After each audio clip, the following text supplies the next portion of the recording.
கலையை கற்றுத்தந்த அத்தனை குருமார்களுக்கும் முதற்கண் வணக்கத்தினை தெரிவிக்கிறேன். இன்னைக்கு நம்ம பார்க்கக்கூடிய வீடியோ தெரியுமா, குரு வக்ர பலன்கள்.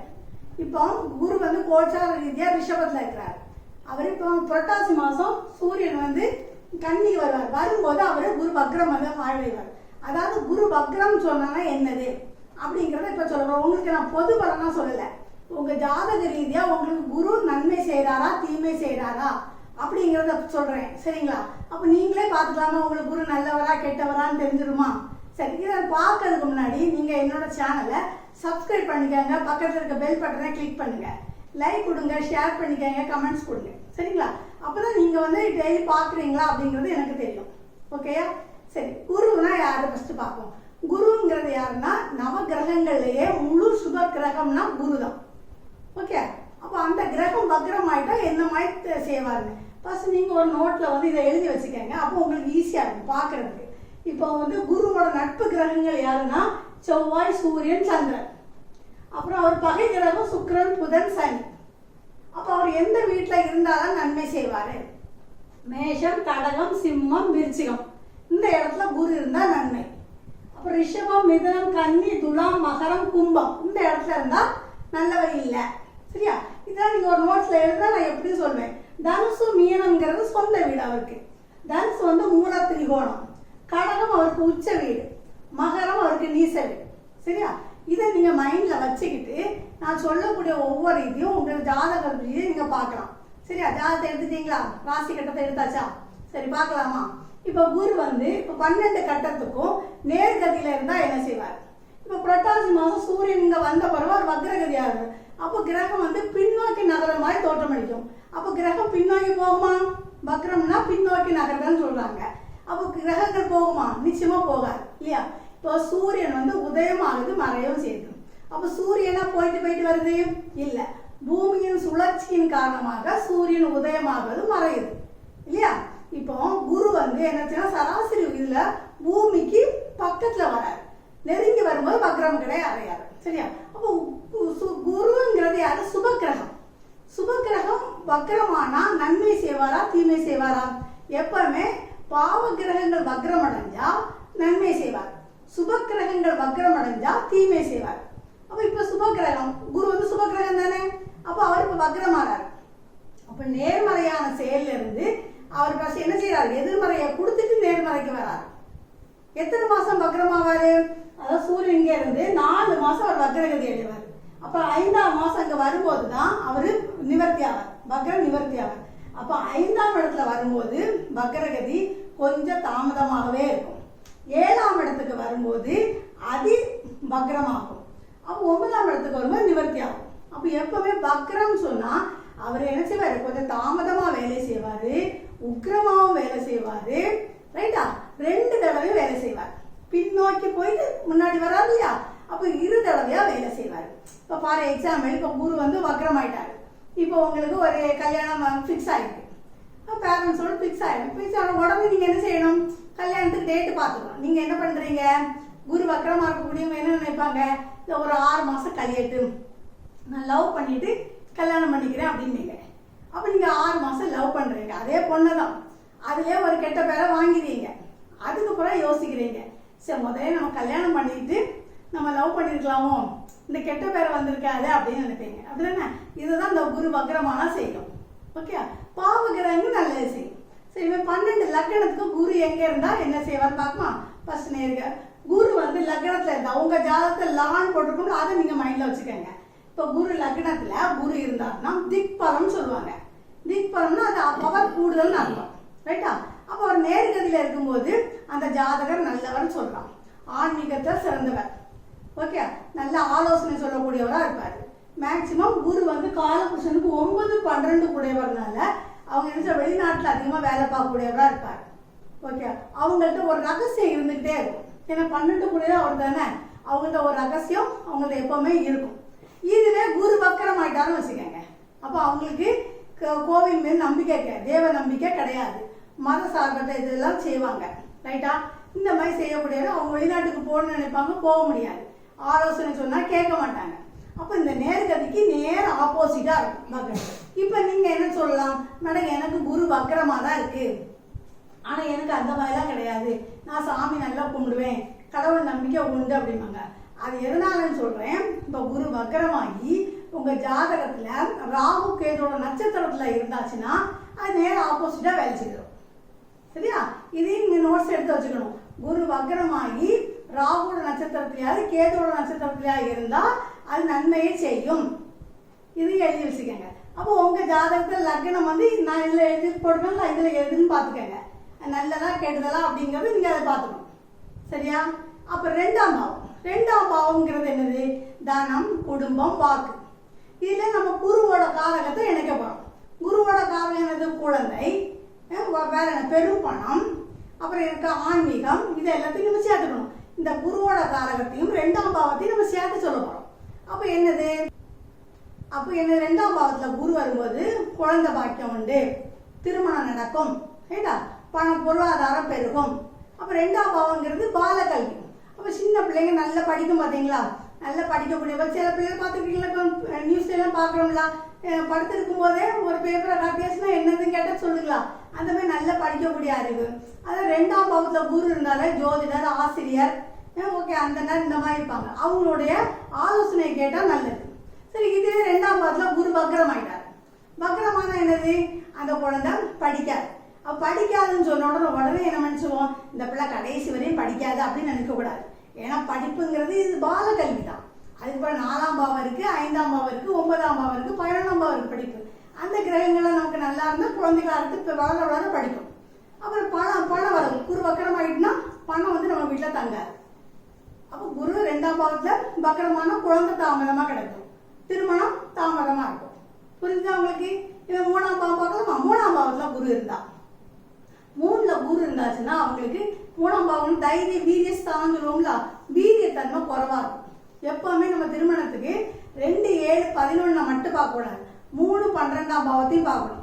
3ஆம் பாவங்கிறது வீரியத்தன்மையா, 12ஆம் பாவம் அயன சயன போகஸ்தானம். அப்போ வீரியத்தன்மை இருந்தாதானங்க நல்லா சுகமா தூங்க முடியும்.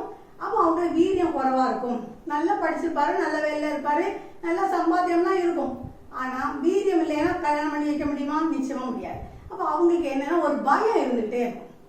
ஒரு சகோதரனை பார்த்தா பயம், மாமனாரை பார்த்தா பயம், பக்கத்து வீட்டுக்காரனை பார்த்தா பயம். இதுவே குரு வக்கரமா இருக்குன்னு வச்சுக்கோங்க. மேக்சிமம் குரு 3ல இருந்தவங்க பேங்க்ல நகையெல்லாம் கடன்ல தான் இருக்கும். ரைட்டா? இதுவே வக்கரம் ஆயிட்டாருன்னா தைரியசாலில நம்பர் 1 அவர் தான். சகோதரன் நல்லா அன்யூன்யமா இருப்பாங்க, மாமனார் நல்லா அன்யூன்யமா இருப்பாங்க. ரைட்டா? இப்போ பொருளாதாரம் நல்லா கிடைக்கிறது வாய்ப்பு இருக்கு. அப்போ 3ஆம் பாவத்துல குரு வக்கரமா இருந்தாலும் என்ன செய்யும்? பேங்க்ல தான் நகை இருக்கும், ஆனா அது லாக்கர்ல இருக்கும். புரியுதா? கடன்ல இருக்க லாக்கர்ல வச்சிருப்பாங்க. இப்ப ரெண்டுக்கு வித்தியாசம் புரியுதா? இப்ப 4ஆம் பாவத்துல குரு இருந்தா, 4ஆம் வீடு என்னது? வீடு, வாகனம், வண்டி எல்லாம் சொல்றோம் இல்லையா? சொத்து, தாய், இதெல்லாம். இது கூட குருவை நீங்க சேர்த்துக்கங்க. குரு 4ஆம் இடத்துல குரு இருந்தா, 4ஆம் இடங்கிறது கேந்திரஸ்தானம். இப்போ ஒரு எக்ஸாம்பிள் சொல்லட்டுமா? இப்ப மிதுன லக்னம் வச்சுக்கோங்க. அப்போ அவங்களுக்கு குரு யாரு? 7, 10 கூடியவர். அப்ப 7, 10ங்கிறது கேந்திராதிபதி. அப்ப அவங்களுக்கு ஏற்கனவே ஒரு பாதகாதிபதி. அப்ப கேந்திராதிபதி தோஷம் உள்ளவர் அவர் 4ஆம் வீட்டுலவே இருக்கிறார். அப்ப 4ஆம் வீட்டுல இருக்கும்போது கேந்திராதிபதி தோஷம் வருதா? அப்ப அவர் நல்ல இருந்தா நல்லதா கெடுதல் தானே? சரி, அப்படி இருந்தா அவர் நல்லதே செய்யறாருங்க. அது எப்படி அப்படின்னு பார்த்து இந்த இதோட குருவுக்கு வீடு கொடுத்தா புதன் பகவான் வந்து திரிகோணத்துல இருந்தா 5லயாவது 9லயாவது இருந்தா அவங்களுக்கு நன்மையே செய்வார். வீடு வாகனம் வாங்கலாம், சொத்து கிடைக்கும், தாய் நல்ல ஆரோக்கியமா இருப்பாங்க. ஓகேயா? இதுல இருக்கிறதுக்கு 7ல இந்த 7ஆம் இடத்துல இருந்தாச்சுன்னா எது? பாதகாதிபதி தானே? அப்ப இது வக்கரமா இருந்தா நல்லது. ஈஸியா புரியுதா? சரி, 5ஆம் பாவத்தை பார்க்கலாம். 5ஆம் பாவத்துல குரு இருந்தா, 5ஆம் பாவங்கிறது என்ன? பூர்வ புண்ணியம், குலதெய்வம், காதல், கலை இல்லையா? இது எல்லாமே 5ஆம் பாவத்துல தான் இருக்கு. அப்ப இதுல குரு இருந்தாச்சுன்னா 5ஆம் பாவத்துல குரு இருக்கும்போது என்னன்னா 5ஆம் பாவ அதிபதியும் குரு தான்.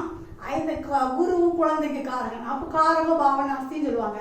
அப்ப தனித்த குருவா இருக்கக்கூடாது அப்படின்னு சொல்லுவாங்க. ஏன்னா திரிகோணாதிபதி திரிகோணத்துல இருக்கலாம், அப்போ தனித்த குருவா இருக்கக்கூடாது அப்படி சொல்லுவாங்க. இதுல என்ன ஒரு விஷயம் தெரியுமா நடக்கும்? குரு தனிச்சு இருந்தாச்சுன்னா, இப்போ நீங்க வந்து என்ன பண்றீங்கன்னா, ஒரு இன்னைக்கு அன்னதானம் போடுறீங்கன்னு வச்சுக்கோங்க. ஒரு கோவில அன்னதானம், எல்லாரும் உங்களை என்ன சொல்லுவாங்க? அன்னதான பிரபுவே அப்படின்னு சொல்லுவாங்களா? அவர் நல்ல எல்லாருக்கும் நல்லது செய்யறாரு அப்படின்னு சொல்லுவாங்க. அவரை நாளைக்கு ஒரு போலீஸ் பிடிச்சிட்டு போயிட்டான்னு வச்சுக்கோங்க. அப்போ உடனே என்ன சொல்லுவீங்க?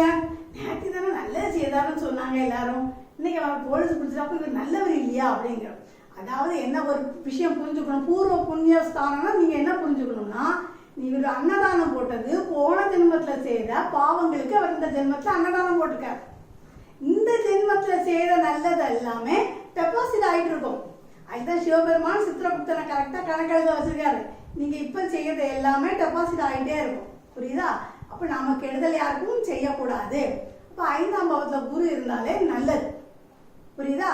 அப்ப 6ஆம் பாவத்துல குரு இருந்தா 6ல குரு இருக்கலாமா? அப்ப நான் சொன்னோன்னா நீங்க 6ஆம் பாவம் என்ன ராசின்னு பாத்துக்கணும். அதுதான் இந்த நோட்ஸ் எடுக்க சொன்னேன். அப்போ 6ல குரு இருக்க சிறப்பு இல்லை, வயிற்றுல பிரச்சனை வரும் நிறைய. ஏன்னா குருங்கிறது கொழுப்புக்கு காரகன், நிறைய ஸ்வீட் சாப்பிடுவாங்க, தொப்பை விடும். ஓகே, அப்ப கடனால நிறைய தொந்தரவு வரும். எதிரிகள் அதிகமா இருப்பாங்க. யார் எதிரியா இருப்பாங்க? ஐயரா இருக்கலாம், ஓகே, ஜோதிடரா இருக்கலாம், ஆசிரியரா இருக்கலாம். இவங்கெல்லாம் அவங்களுக்கு எதிரியா இருப்பாங்க. அப்ப இதுல என்ன, குரு வக்கரமா இருந்தா நல்லது. 6ஆம் பாவத்துல குரு வக்கரமா இருந்தா இந்த வயிற்று பிரச்சனை வராது. சரியா? அப்ப இதெல்லாம் நல்லதுக்கு சரி. அப்ப குரு 6ல இருக்கிறது என்ன செய்யணும்? வக்கரமா இருந்தா சிறப்பு அப்படிங்கறத ஞாபகத்துல வச்சுக்கணும். ஓகேயா? அதுக்கப்புறம் 7ஆம் இடத்துல குரு இருந்தாச்சுன்னா எப்படி போச்சுன்னா, பொதுவாகவே 7ஆம் இடத்துல குரு இருந்தா அவங்களுக்கு திருமணமே குதிரை கொம்புன்னு சொல்லுவாங்க. கல்யாணம் நடக்கவே செய்யாதுங்க. லேஸ்ல யாருக்காவது 7ல குரு இருக்கா அவங்களுக்கு நடக்கவே செய்யாது. சப்போஸ் அவங்களுக்கு நடந்தாலும் எப்படி தரமா இருக்கும் வாழ்க்கை, பிரியவும் முடியாது, வாழவும் முடியாது, அந்த மாதிரி சூழ்நிலை தான் இருப்பாங்க. ஏன்னா 2 பேரோட எண்ணங்களும் வேறுபாடா இருக்கும். கணவர் அசைவமா இருந்தா இவ சைவமா இருப்பான், இவ 1ன்னு சொன்னா அவர் 2ன்னு சொல்வார். இப்படியே வாழ்க்கை ஓடும். இப்படி எத்தனை வருஷம்? 7 வருஷம் இப்படி ஓடிட்டே இருக்கும். அதுக்கு பிறகு அவங்களுக்கு பழகிடும். சரியா? அப்புறம் ஒரு ஆள் சரண்டர் ஆயிடுவாங்க. யார் சரண்டர் ஆவாங்க? கணவர் சரண்டர் ஆயிடுவாரு மனைவிட்ட. சரி, இவ இப்படிதான் இருப்பா, நம்ம மாத்திட்டு போறது, ஏன்னா பிரியவும் முடியாது அப்படி சொல்றாரு. அப்ப 7ஆம் இடத்துல குரு வக்கரமா இருந்தா அவங்களுக்கு நல்லது. ஏன்னா குரு 7ஆம் இடத்தை பார்த்தாலும் நல்லது. அதாவது குரு வக்கரமாகி பார பலம் அதிகங்க. நல்ல இடத்த பார்த்தா நல்ல அதிகமான பலத்தை கொடுப்பார், தீய இடத்த பார்த்தா தீய பலனை கொடுப்பார். சரி, இப்ப எக்ஸாம்பிள் பாருங்க. இப்ப மிதுன லக்னம் 7ல குரு இருக்காரு. அப்ப இந்த இடத்துல என்ன, இது பாதகாதிபதி. அப்ப இந்த இடத்துல குரு வக்கரமா இருந்தா ரொம்ப நல்லது. புரிஞ்சுதா? இதே இது பாருங்க, மகர லக்னத்துக்கு 7ஆம் இடத்துல குரு இருக்கிறார். இந்த இடத்துல குரு உச்சம் பெறுகிறார். உச்சம் பெறும்போது அவர் வக்கரம் ஆயிட்டாருன்னா நீச பலனை தானே கொடுப்பாரு. அப்ப நீங்க தானே சொன்னீங்க மேடம் 7ஆம் இடத்துல குரு வக்கரமா இருந்தா நல்லதுன்னு. அப்ப இந்த இடத்துல அவர் உச்சமான என்ன தருவாரு? நீச பலனை தருவார். அப்ப நீங்க உடனே என்ன செய்யணும், நான் சொல்லியிருக்கேன், இதோட குருவுக்கு இடம் கொடுத்தவரை பார்க்கணும். இடம் கொடுத்த சந்திரன் எங்க இருக்காருன்னு பார்க்கணும். இப்ப இது மகர லக்னம் விருச்சிக ராசின்னு வச்சுக்கோங்க. அப்ப இந்த சந்திரன் நீசம் அடைகிறார், இடம் கொடுத்தவர் நீசம் ஆயிட்டாரு. அப்புறம் உச்சம் பெற்ற கிரகம் வக்கரமாயி நீசம் ஆயிட்டு. அப்ப நீசமா ஆகுது. அப்ப மைனஸ் பிளஸ் ஆயிட்டு. புரியுதா? அப்ப குருக்கு இடம் கொடுத்தவரை நீங்க புரிஞ்சுக்கணும். இது அப்ப 8ஆம் இடத்துல குரு இருந்தா, 8ல குரு இருந்தா என்ன நடக்கும்? அதான் 8ங்கிறதே ஒரு வலி, வேதனை, நேர்மறையான எதிர்மறையானதுதான் தரும். அந்த இடத்துல போய் குரு இருக்கிறார். அப்போ சுப கிரகம் அதுல போய் இருந்தா எப்படி இருக்கும்? இப்ப பாருங்க, எக்ஸாம்பிள் பாருங்க, சிம்ம லக்னத்துக்கு பாருங்க, 8ஆம் இடத்துல போய் குரு இருக்கிறார். அப்ப 8ஆம் இடங்கிறது ஒரு வலி, வேதனை. அந்த இடத்துல போய் குரு போய் இருக்கிறார். அப்போ ஒரு சீட்டு போட்டீங்கன்னு வச்சுக்கோங்க, அந்த சீட்டு பணம் வராது. யாருக்கெல்லாம் பணம் கொடுத்தீங்களா பணம் திருப்பி கிடைக்காது.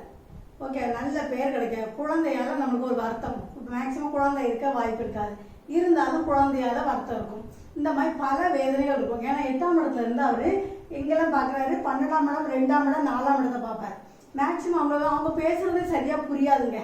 அவங்க என்ன சொல்றாங்கன்னே தெரியாது. சில பேர் அவங்க வீட்டிலே திக்குவாயா இருக்கலாம், அவங்க பேசுற புரியாத மாதிரி இருக்கும். அப்போ அவங்களுக்கு சொத்து பணத்து மேலதான் ஆசை அதிகமா இருக்கும். ஆனா அந்த ஆசை இருந்து என்ன பிரயோஜனம்? சரி, அப்ப இந்த வீடு கொடுத்தவர் எங்க இருக்கான்னு பாப்போமா? அப்ப வீடு கொடுத்தவரே குருதான், அவர் தான் அதுல இருக்கிறாரு. அப்போ அவங்களுக்கு கஷ்டம் தானே.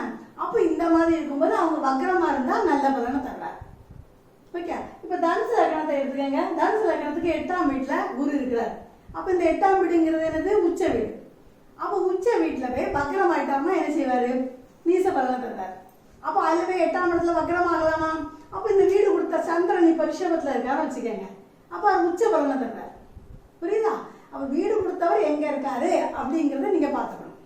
அப்புறம் 9ஆம் வீட்டுல குரு இருந்தா, 9ல குரு இருந்தா ரொம்ப நல்லது.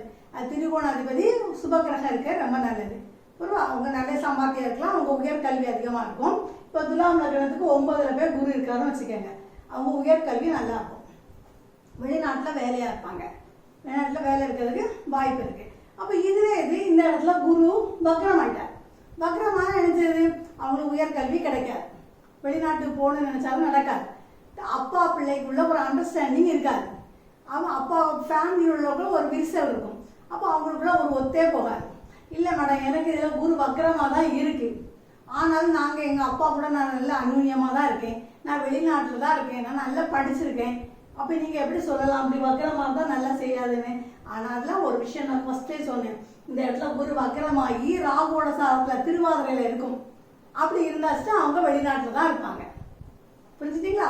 அதான் சில ஃபுல்லாக என்னோட வீடியோ பார்த்தீங்கன்னா தான் அந்த டிப்ஸ் எழுதுனா உங்களுக்கு புரியும், குரு நல்லா செய்வாரா கெடுதல் செய்வாரா அப்படிங்கிறத. புரிஞ்சுட்டீங்களா? இப்போ 10ஆம் இடத்துல குரு இருந்தால் எப்படி? 10ல் குரு இருந்தாச்சுன்னா எப்படி? பொதுவாக 10ல் ஒரு பாம்பாவது ஒரு பாவியாவது இருக்கா நல்லதுன்னு சொல்லுவாங்க. அப்போ ஈசனையே 10ல் இருக்கும்போது என்ன செய்யுது, ஒரு பாடாப்படுத்தி போட்டார் இல்லையா? அப்போ 10ஆம் இடத்துல குரு இருந்தால் தனிச்சு இருக்கக்கூடாது, அது கூட ஒரு கிரகம் இருக்கணும், 3 கிரகத்துக்கு மேலேயே இருக்கக்கூடாது. அப்படி இல்லாமல் இருந்தால் அவங்க ஒரு பெரிய அரசு பதவியில் இருக்கக்கூடிய பிரசிடண்டாக இருக்கக்கூடிய வாய்ப்பு இருக்குது. அப்போ 10ல் கேந்திரத்தில் அது உச்ச இது இல்லையா? அப்போ அவங்க வக்கரமாக இருந்தால் ரொம்ப சிறப்பாக இருக்கும். 11ல் குரு இருந்தால், 11ஆம் இடம்ங்கிறது அது நல்ல இடம், அந்த இடத்துல குரு இருக்கிறது சுபகிரகம் இருக்குது, ரொம்ப நல்லது. மேக்ஸிமம் 11ஆம் இடத்துல இருக்கும்போது எந்த இடத்துல பார்க்கும்? 5ஆம் இடத்தை பார்க்கும், 7ஆம் இடத்தை பார்க்கும் இல்லையா? அப்போ பார்க்கும்போது அவங்களுக்கு காதல் திருமணம் சக்ஸஸ் ஆக வாய்ப்பு இருக்குது. சில பேருக்கு இருதார யோகம் இருக்கும், சில பேருக்கு ஒரு மூத்த பெண்ணை கொஞ்சம் வயசில் மூத்த பெண்ணை கட்டக்கூடிய வாய்ப்பு இருக்கும். இதுலேயே குரு வக்ரம் ஆயிட்டான்னு வச்சுக்கோங்களா, அவங்களுக்கு மூத்த சகோதரால் ஒரு தொந்தரவு இருக்கும், சித்தப்பாவால் தொந்தரவு இருக்கும், இந்த மாதிரி தொந்தரவு இருக்கிறதுக்கு வாய்ப்பு இருக்குது. 12ல் குரு இருக்கான்னு வச்சுக்கோங்க, 12ல் சுப கிரகங்கள் தான் நல்ல தூக்கம் வரும். அவர் வக்ரம் ஆயிட்டாருன்னா தூக்கம் குறைவாக இருக்கும், அவங்களுக்கு குழந்தை வெளிநாட்டில் பிறக்கக்கூடிய குழந்தைகளாக இருக்கும் ரைட்டா? அப்போ குழந்தைகள் இங்கே இருந்தாலும் அவங்க வெளிநாட்டில் தான் இருக்கக்கூடிய வாய்ப்பு இருக்கும். அப்போ 12ஆம் இடத்துல குரு வக்ரமாக இருக்கிறது ரொம்ப நல்லது. புரிஞ்சுட்டா உங்களுக்கு? 8 12 பாவத்திலையும் குரு நேர்கதியில் இருந்தால் என்ன பலனை தருவார், வக்ரமாக இருந்தால் என்ன பலன் தருவாருங்கிறத பொது பலனாக இல்லாமல் உங்கள் ஜாதக ரீதியாக இங்கே ஜாதகத்தை எடுத்து நான் சொன்னதெல்லாம் திருப்பி போட்டு பாருங்கள், பார்த்தீங்கன்னா உங்களுக்கு ஈஸியாக புரியும். சரிங்களா? இப்போ குருன்னு சொன்னால் என்ன தெரியுமாங்க, மைண்டில் என்ன தெரியுமா வச்சுக்கணும், உதவி அப்படிங்கிறத நீங்கள் ஒரு ஞாபகம் வச்சுக்கணும். உங்கள் ஜாதகத்தில் எந்த இடத்துல குரு இருக்கோ அவங்களுக்கு நீங்கள் உதவி செய்கிறீங்கன்னா அதே உங்களுக்கு பரிகாரம். சரிங்களா? இப்போ உங்கள் ஜாதகத்தில் 7ஆம் இடத்துல இருக்குது, அப்போ 7ஆம் இடத்துல மனைவிக்கு நல்ல ஒரு உதவி செய்யுங்க, அதில் பார்ட்னருக்கு உதவி செய்யுங்க. 5ஆம் இடத்துல இருந்தால் ஒரு அனாதை குழந்தைகளுக்கு உதவி செய்யுங்க. ஓகே? அப்போ 6ஆம் இடத்துல குரு இருக்குன்னு வச்சுக்கோங்க, 6ஆம் இடத்துல குரு இருந்தால் ஒரு வயிற்றில் கேன்சர் இருக்கும், அப்போ அவங்களுக்கு உதவி செய்யுங்க. இந்த மாதிரி எந்த இடத்துல இருந்தால் இதுக்குள்ள காரகத்தை நீங்கள் உதவி செய்கிறீங்கன்னா நீங்கள் மேலும் வளருவீங்க. ஓகேங்களா? மீண்டும் நாளைக்கு அடுத்த பதிவில் சந்திப்போம். நன்றி, வணக்கம். அண்ட் இந்த வீடியோ உங்களுக்கு பிடிச்சிருந்துன்னா மறக்காமல் லைக் பட்டனை ப்ரெஸ் பண்ணிடுங்க, அண்ட் கூடவே இருக்க சப்ஸ்கிரைப் பட்டனையும் ப்ரெஸ் பண்ணிடுங்க.